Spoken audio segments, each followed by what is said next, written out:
So one of the things I noticed as I wrote all my books is that it has an underlying theme. For me, it really is about identity and purpose. And I think as an author, I truly believe that it's more than just something you do. I believe it's something that you're called to, and that there is a message on your heart that's wired into you, even before you were born. That's just my belief. There's a life message on your heart that needs to be shared with the world. And I would say, go and find out.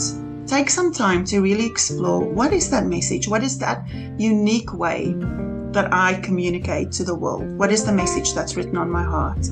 And you can do that by just thinking about the things that you are passionate about. What change would you like to see in the world? And it starts to give you a really clear picture of who you are.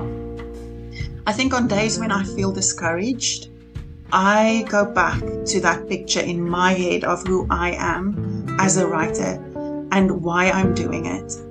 So when I was having a really hard time, I had this picture in my head of lying on the floor as a little girl making paper crowns. And just I had a plethora of crayons and cardboard and pom-poms and fake jewels, and I was making these paper crowns. And I saw myself giving them to the Father, to my Heavenly Father. And I saw him wear them so proudly. He loved these crowns so much. And it just made me want to make more and more because he loved them so much. So I then saw him take those paper crowns and lighting them like lanterns and sending them out into the world. Okay, everyone, welcome back to Living the Next Chapter. Yet again, I have yet another author on the podcast, and I'm excited to have my guest on today. We're going to be talking about her book, her journey as an author, and how we can help others. My guest today has a passion for helping authors, and I'm so excited to have her on the podcast. Meliza's with me. Welcome to the podcast. Nice to have you here. How are you? I'm good, David. Thank you so much for having me. I'm very excited to be here with you today and to share my story. Thank you for the opportunity. So when we met for our pre-interview chat a little while ago, as soon as I heard your voice, it took me to friends and family that I have known growing up, and they come from your part of the world, but you don't live there. You live somewhere else. Can you explain to our listeners, A, that beautiful accent and where that comes from, and B, where you are now in the world? Yes. Well, I was born and raised in the beautiful South Africa. Most of my family still lives there, and we love going back and visiting friends and family. But I started traveling when I was 23 and met my wonderful husband in the city of London. The funny thing is he's also born and raised in South Africa. But his mom is British, and they moved over here just about a year before we met. So I moved back to South Africa, and he emailed me for 3 years, and I decided to put him out of his misery and move back to England in 2005. So we got married, and we have a beautiful family. I have 2 teenagers. They are teens now. And yeah, we are living the happily ever after story here in the United Kingdom. I love it. I love it. Yeah. So yeah, my friends are from South Africa as well, and they came to Canada, and we kind of adopted them as a family. We didn't really know them, but we met them, and my family fell in love with them, and they would just be at all our family events. And we're like, so to us, we just called them our uncle and aunt, but they weren't related at all. But they just came in as friends, and we took them in as family. And I remember their first winter in Canada. It was kind of snowing, but there was just snow in the air. Like, it wasn't like accumulating. It wasn't like on the ground. It was just in the air, right? Fluffy snow. And they both stood in the front yard and just stared into the sky and let the snow hit them. And they're like, we never have ever seen this in our lives. And for us, it was like, it's just snow. But for them, it was a whole world of difference from where they came from, right? Yes, I guess, in Canada, you have an abundance of snow. Yeah. But for us as South Africans, it's a novelty. It's an absolute treat. So, although it doesn't snow very often in the part of England that I'm living in, it's wonderful. It's magical for me whenever it's snowing. I am outside, just loving it. It's beautiful. I believe it's actually snowing in South Africa at the moment. What? Wow. Yes, I've seen some posts on Facebook from Wow. family members that are saying that it's snowing. So that's climate change for you. Well, I can't even picture that, but that's okay. That's definitely that's new. I love that. So okay, so talk a little bit about your author journey. Take us back to early days and kind of how this all started for you. Can you kind of Okay. fill us in there? Yeah. Well, I'll start back in South Africa because that's really where my story starts. And I have to kind of share a little bit of my history in order to explain how I ended up writing. So I grew up in a Christian home. My daddy is a pastor, Yes. and he still pastors a church at the age of 72. Wow. And he's just an amazing human being. And I called him into his office and very officially announced that I wanted to become a Christian at the age of 6. Hmm. So he prayed with me and explained to me what that meant. And it was wonderful. But shortly after that, at the age of 7, I experienced a trauma that really ushered in a lot of shame and guilt and condemnation into my life. And I would be in front of church at the pulpit every Sunday, repenting for the awful sinner I was and just felt so horrible about myself. Hmm. So you can only imagine what this must have looked like to the people Yeah. in the church, seeing this little person just so full of shame and just confessing all these sins every single Sunday. Hmm. I think it's funny now when I look back at it, but at the time I was really struggling with not feeling good enough, and that kind of carried on into my adult life. And I think deep down I just believed that there was something wrong with me, and I spent my entire life looking for what that was wrong with me and how to fix it. And it took me to some really dark places with my mental health and with body image issues. But I just had this desire to find out how to fix myself. And I kind of learned how to manage the issues around it, how to manage my mental health, how to manage the body image stuff. But I knew that there was more, that there was a possibility of freedom. I heard testimonies of people. I heard stories that people shared about the way they experienced freedom. And so I knew there was more, and I was always on the search for that truth.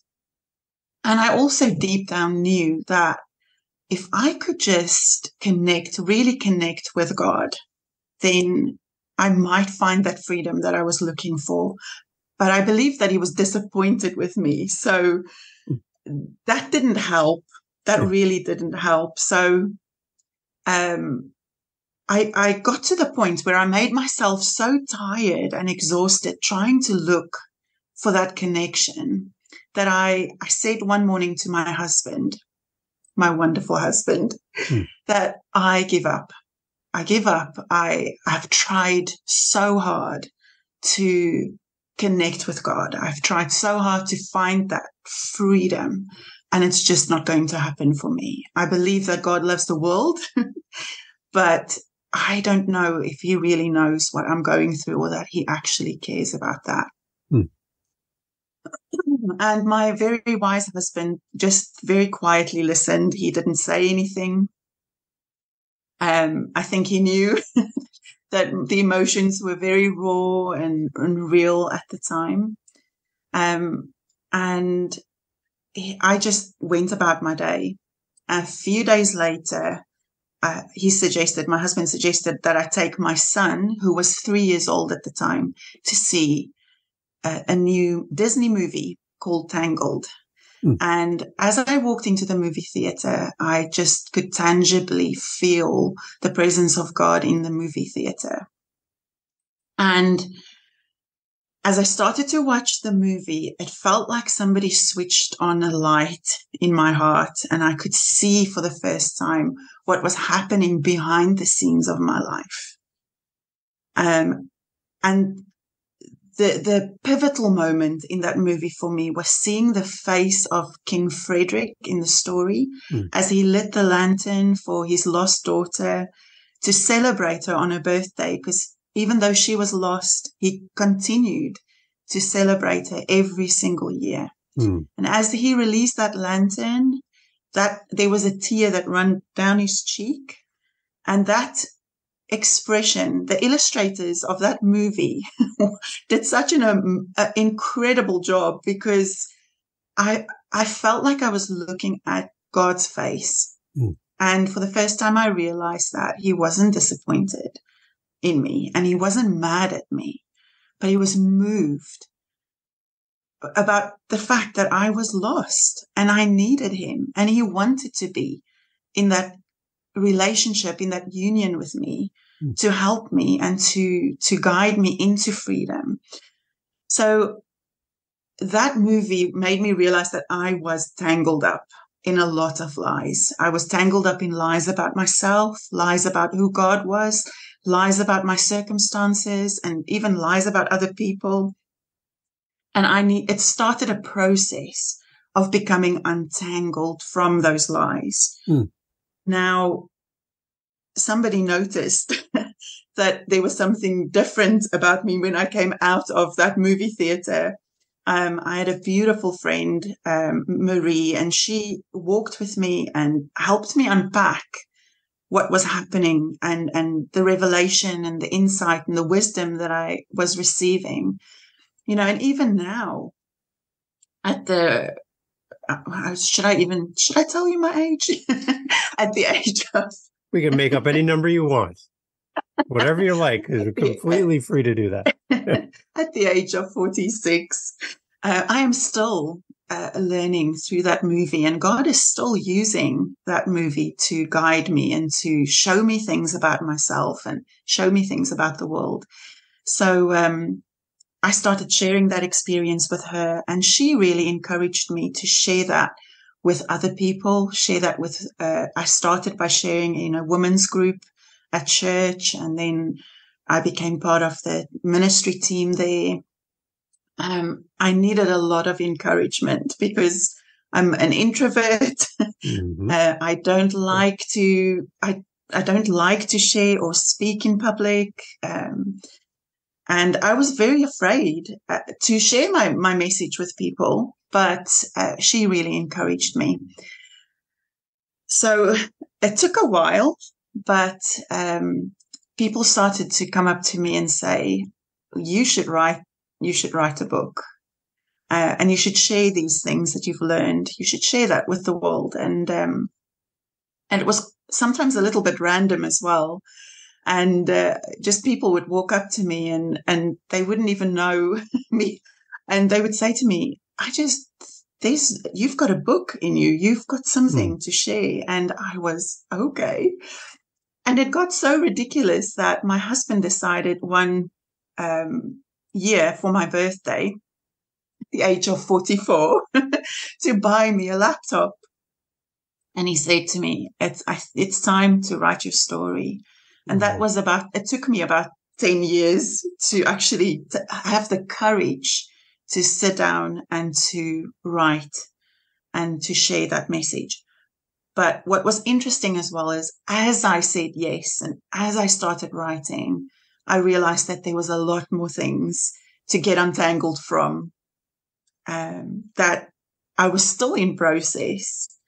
And then I started second guessing, well, should I be writing about getting untangled when I'm still tangled up in some lies that I believe?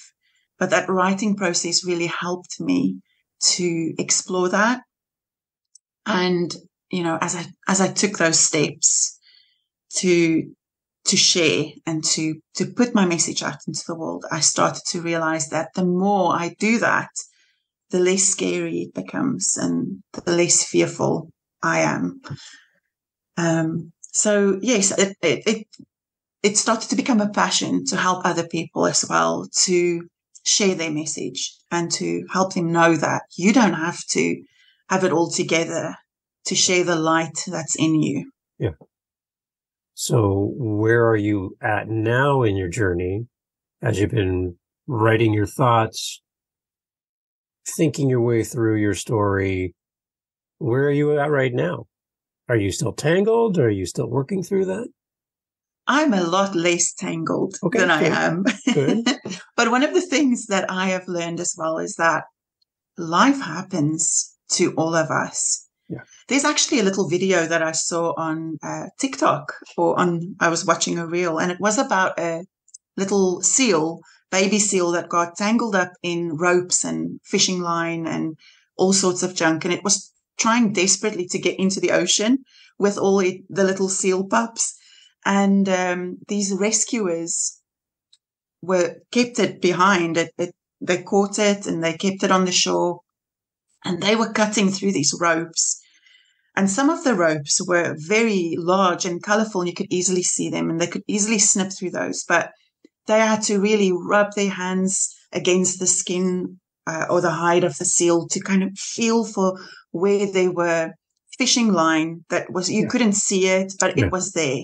And that little seal was struggling. It just wanted the freedom of the ocean, but it didn't realize how damaging that stuff was that was attached to it. And sometimes I remember, or that picture just speaks to me so powerfully, because, the ocean, unfortunately, is full of junk, right? Yeah. And life is like that sometimes. It's full of stuff that we don't anticipate or we don't expect. And we get tangled up in lies about ourselves, or we get tangled up in limiting beliefs. Mm-hmm. And we can't always see it. So we really need the guidance. For me, it's my faith and the relationship I have with the Holy Spirit that helps me to identify what those lies are. And I usually know that there's something up when I'm struggling or when I'm in that discomfort. I have big emotions or I feel off. Then I know, okay, I'm a little bit tangled. I need to go and let the rescuer just have a feel and see where that fishing line is and that rope is, and he can snip me free. And for that seal, that moment of being caught by a stranger, what are they going to do? What are they doing to me? Like, why, like, I just want to be with my friends and get in the ocean. I want to get out of here. Yeah. I'm trying to get away from you. But then you don't even know if the seal even realizes what's happening to them, that someone's trying to help. They just want to get away, right? And that's something that we do, right? People get put in our lives, people who are here to help us. We just want to get away from them because we don't know if they're going to hurt us, right? But they're there to help us, right? So we have to allow people to help us, which is hard to do when we want to take care of ourselves or we don't know how bad it is. The seal doesn't know how bad it really is, right? Mm-hmm. And the other thing is, I guess the seal becomes used to being tangled. This is the way I am. I'm just tangled and there's no hope for me, right? That's right.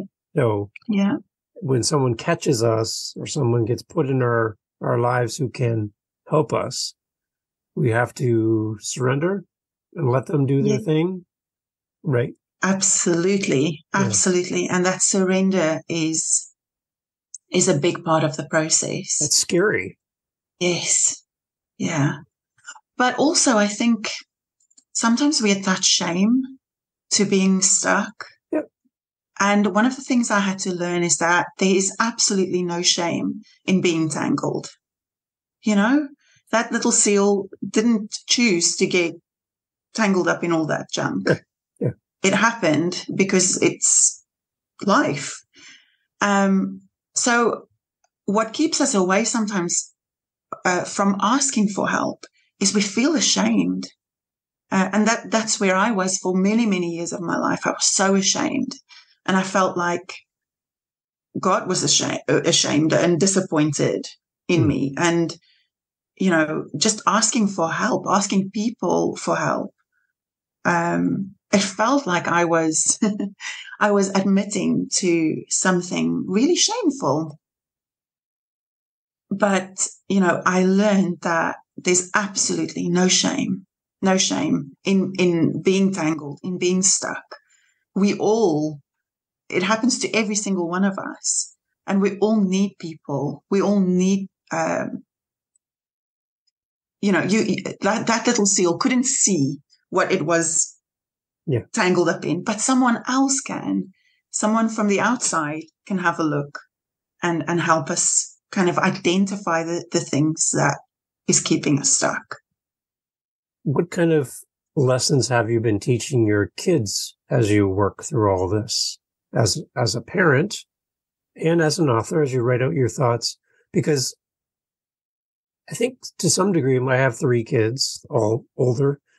To some degree, when your kids are young, they don't think of us as parents as people, right? They just think of us as their parents.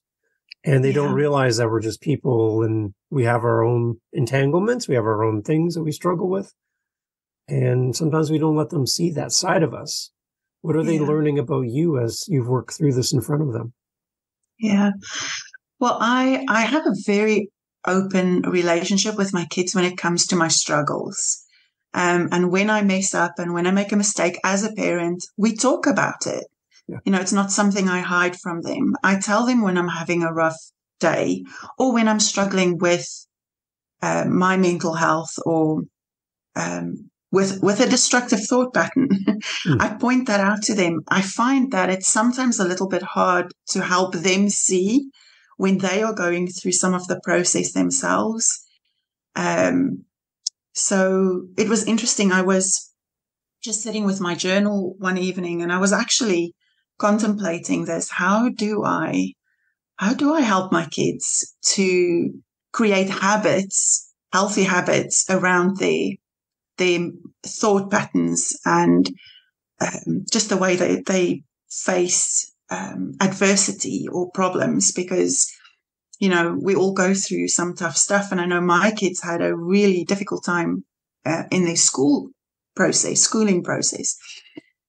And as I was journaling, I had this entire children's story download to me, and I wrote a children's series called Molly's Treasure. Is the first book in the series.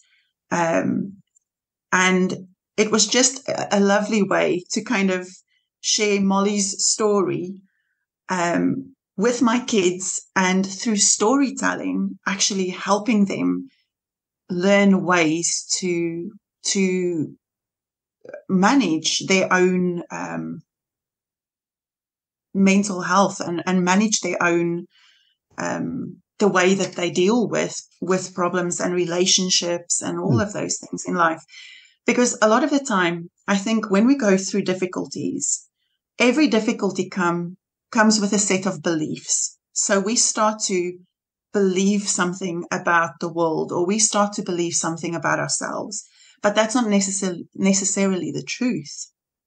So it's helping people or helping kids see that just because something bad is happening to you doesn't mean that you are a bad person or that other people are bad. You need to kind of almost distance yourself from the situation and have a look at it objectively. And I think storytelling is a great tool for helping kids do that. Yeah. And it's a thing that I think parents need to give our kids the tools to learn how to address things like mental health. Like I know when I was growing up, that wasn't even a topic. That wasn't even something you'd ever have in, like, this kind of conversation would never happen.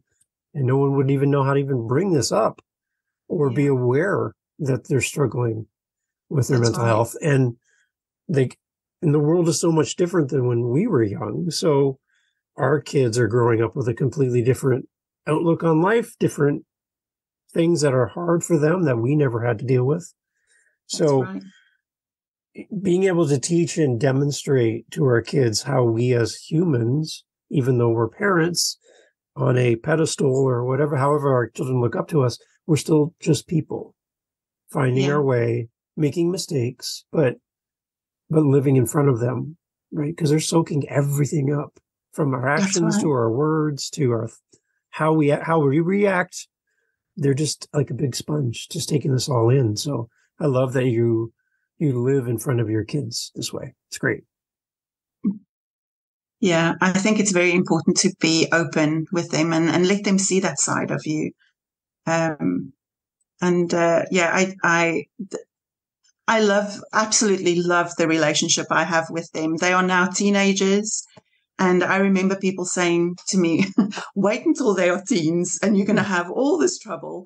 And I love the fact that I don't have all this trouble because we communicate. Nice. You know, I have built the connection and the communication with them from a very early age. And they know that they can talk to us about anything without fear of judgment. Yeah. You know, we are just going to listen, and we're not going to judge them or preach at them, because kids don't, that just never, Yeah. that Right. doesn't go down very well. It's, you know, they don't want to hear about your life experience, or they don't want to hear about your knowledge. They want to actually see that you are more than what you're saying. You're practicing what you Yeah. preach. And I had that in my dad as well. You know, even though he's a pastor of a church, and you can imagine that someone like that could be quite preachy, and Yeah. and there was never any judgment from his heart, or I had so much freedom growing up to explore what I believed, and to be who I was, and to make mistakes, and because that's part of life. Yeah. So it was demonstrated to me as a child, and now I can use that same example with my children and allow them to be free, be who they are, and communicate with me without fear of being judged. So in the process of writing your book, what did you learn about yourself as a new author, as you kind of went through the process? What kind of life lessons did you learn for yourself in that? Well, I learned, first I discovered how much I still needed to get untangled in certain areas. For example, putting myself out there and not being afraid to say what I think or to share my thoughts. And I also learned in that process that I can do it. You know, I do have something significant to share with the world. Even though it doesn't always feel like that, Yeah. I have something of value. And that was a process for me, because I honestly, I didn't realize how much I didn't believe in myself. Yeah. So even coming on a podcast and speaking like this is another step. It's a huge step. Yeah. And I'm very new Yeah. to the whole podcasting, being interviewed on a podcast. So that was also a big step. But I find that when you start taking those little steps of just taking the risk, doing something that's outside of your comfort zone, the more you do it, the less scary it becomes, the easier it becomes to do it the next time.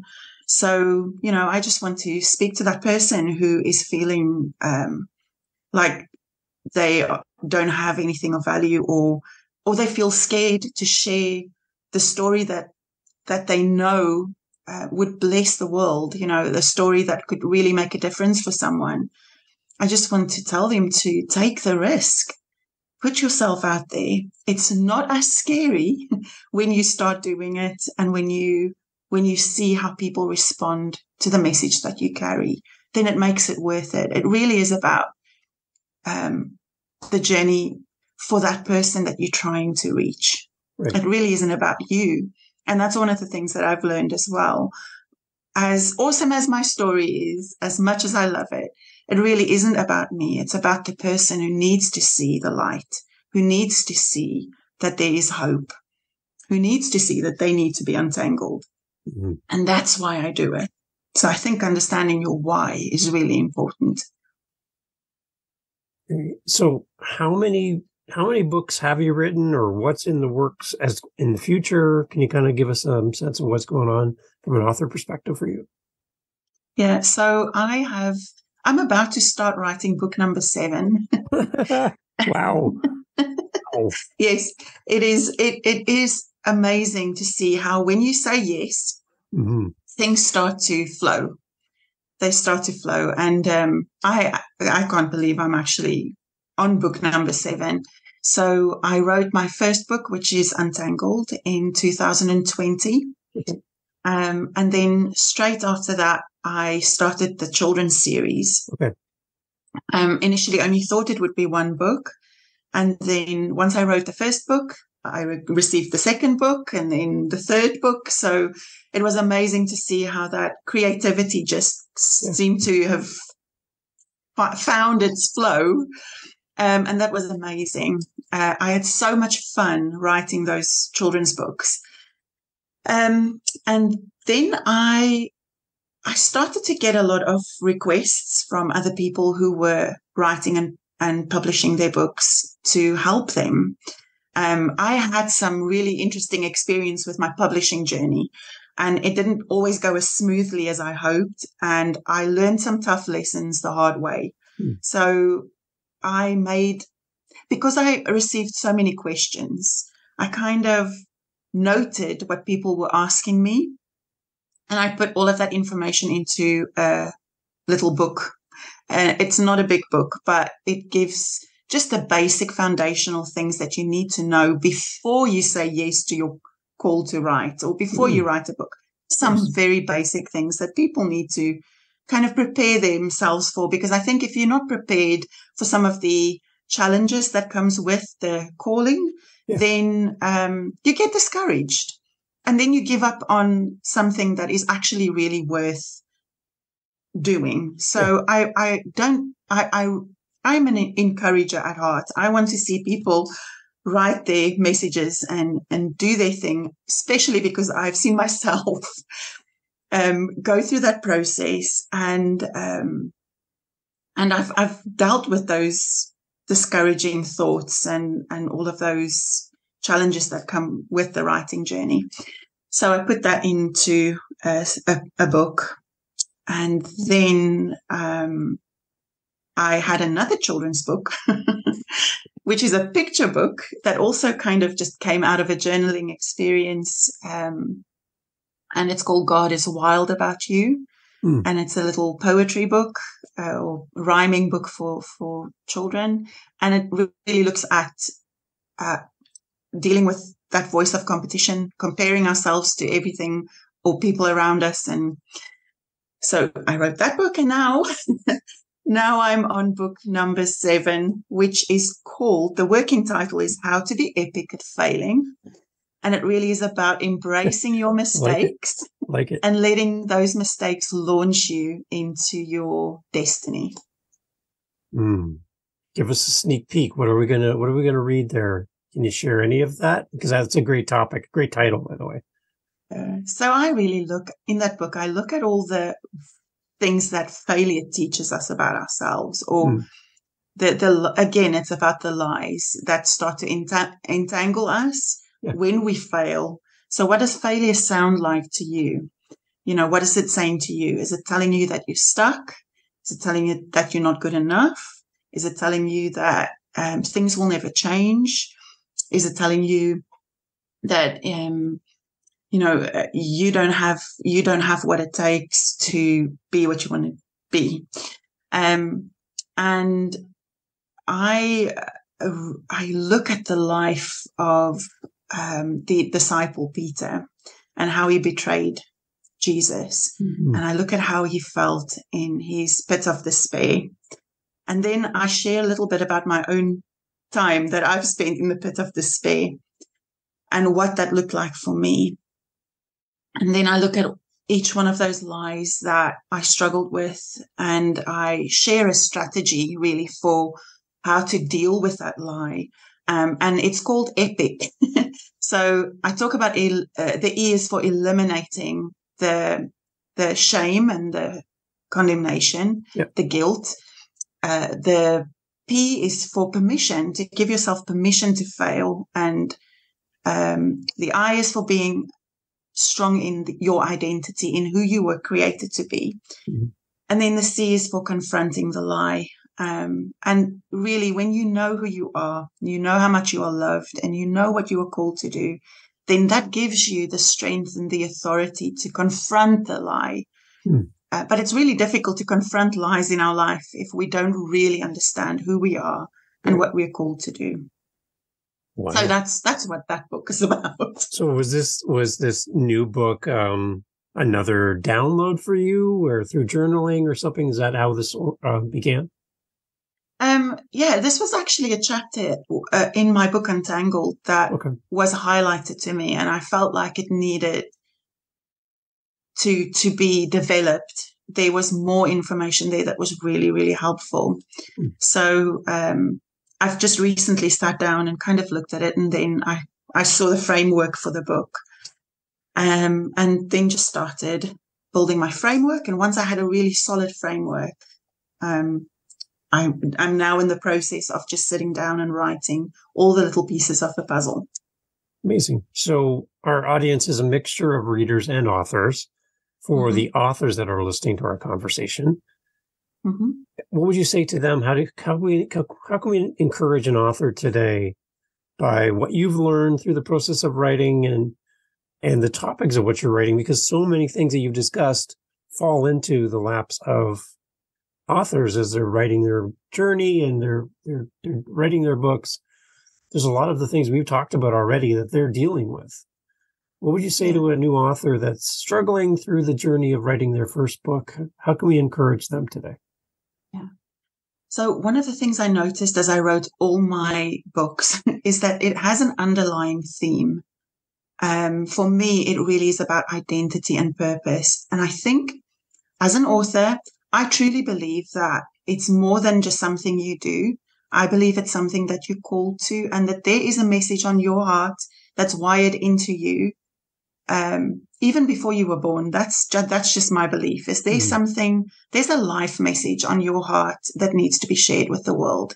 And I would say, go and find out, take some time to really explore, what is that message? What is that unique way that I communicate to the world? What is the message that's written on my heart? And you can do that by just thinking about the things that you are passionate about. What change would you like to see in the world? And it starts to give you a really clear picture of who you are. I think on days when I feel discouraged, I go back to that picture in my head of who I am as a writer and why I'm doing it. So when I was having a really hard time, I had this picture in my head of lying on the floor as a little girl making paper crowns.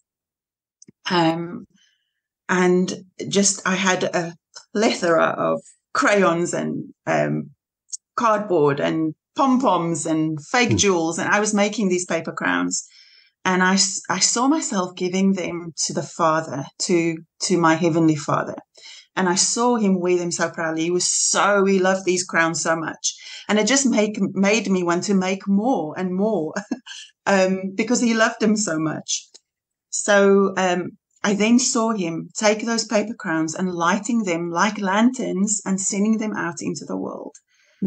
And so when I find myself discouraged, then I see myself as that little girl just making paper crowns. I'm not an important author. I'm nobody particularly special, but I love what I do because it makes my Father happy. Yeah. And also, I know that there are other people sitting in places of limiting beliefs. Like I call them my tower of limiting beliefs. Like I know there are other people stuck in towers of limiting beliefs, and they need to see that lantern, just like Rapunzel in the movie saw the light, and that stirred her curiosity to find the truth and to find out about who she was. So I'm doing it for that person.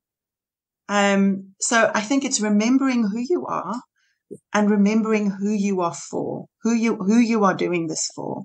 That is what keeps me encouraged on days when I feel like giving up. And I just want to say to that person, just don't give up. Some days it's just one step in front of the other. Right. And perseverance will get the job done. You know, just remember who you are and remember why you are doing it. Amazing. That's great advice. Beyond book 7, are you just going to keep going? Is there any end in sight to your journey? Are you just going to keep writing more and more? What's happening? I have no idea. I love it. Every time I think I'm done, something else will drop into my heart and I will just follow that lantern. Amazing. I just follow. Yeah. What is the age range for the children's books?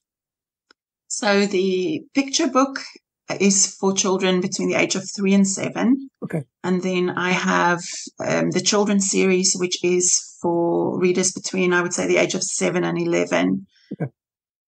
So it's early chapter books. Nice. For the picture book, what about the artwork? How did you navigate that? Oh, that was a big learning experience as well. Nice. I actually made use of artificial intelligence and used some graphic producing software to illustrate the book. Nice. And it was actually quite incredible because I received the words for the book and then had it edited by my editor. She's amazing. She did that within a couple of days.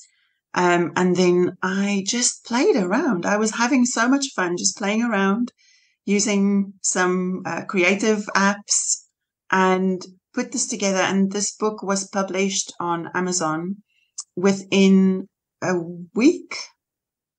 The entire book was done within a week. From beginning to end in a week. From beginning to end. I've never done anything that quickly. Never. So that was so much fun. I had so much fun doing that.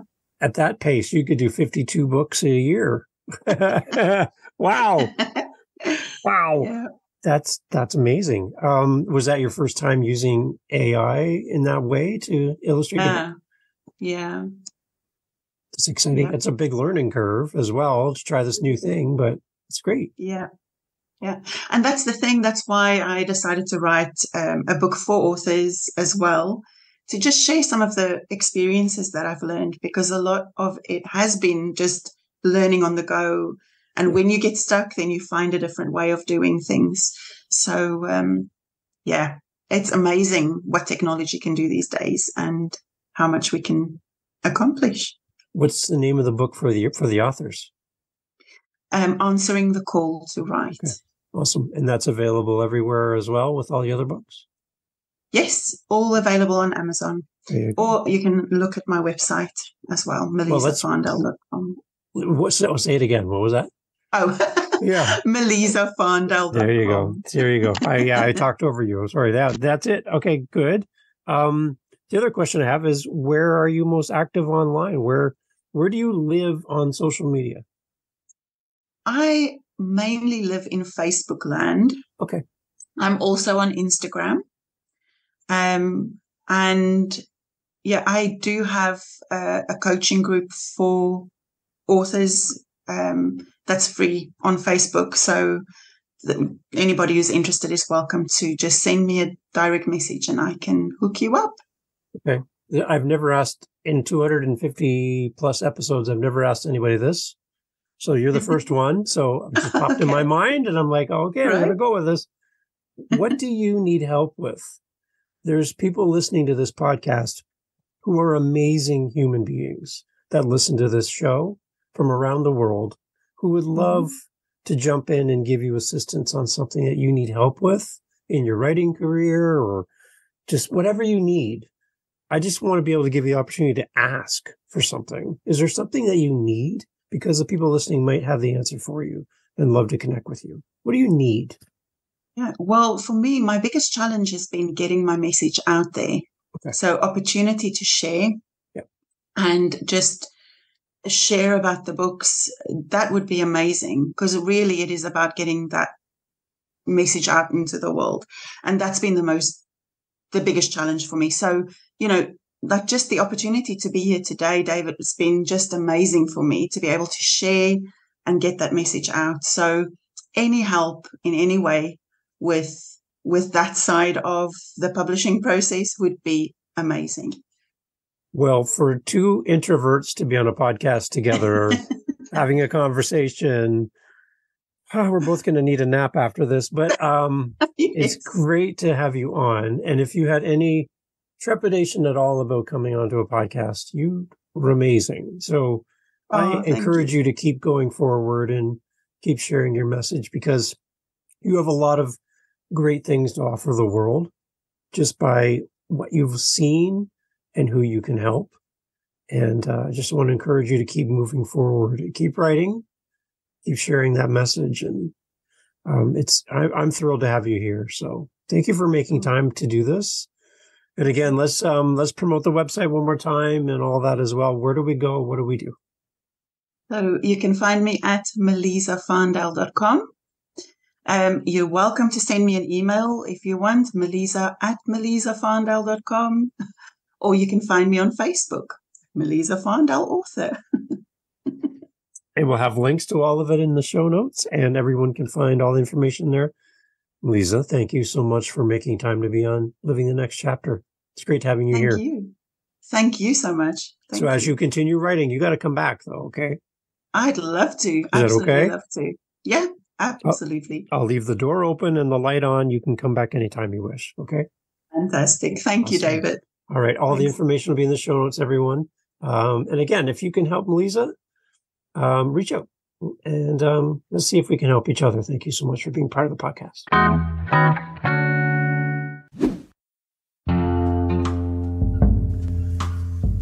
Thanks for checking out Living the Next Chapter. Happy to have you here.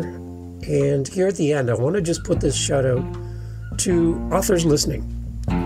If you want to sell more books, if you want to build community, one of the best ways you can do that is by guesting on podcasts and or having your own podcast. So I have a podcast called the How to Podcast series, and I help people start podcasts. I also do editing. I also help with social media, website design. I do all those things in addition to being the host of this podcast and the 6 other podcasts that I do, including How to Podcast series. I think you would be the perfect person to start a podcast. I would love to help you. Head over to howtopodcast.ca, howtopodcast.ca. Reach out, let me know if you're interested in starting a podcast, and I want to work with you. Thanks for listening to Living the Next Chapter. Catch you on the next one. Take care.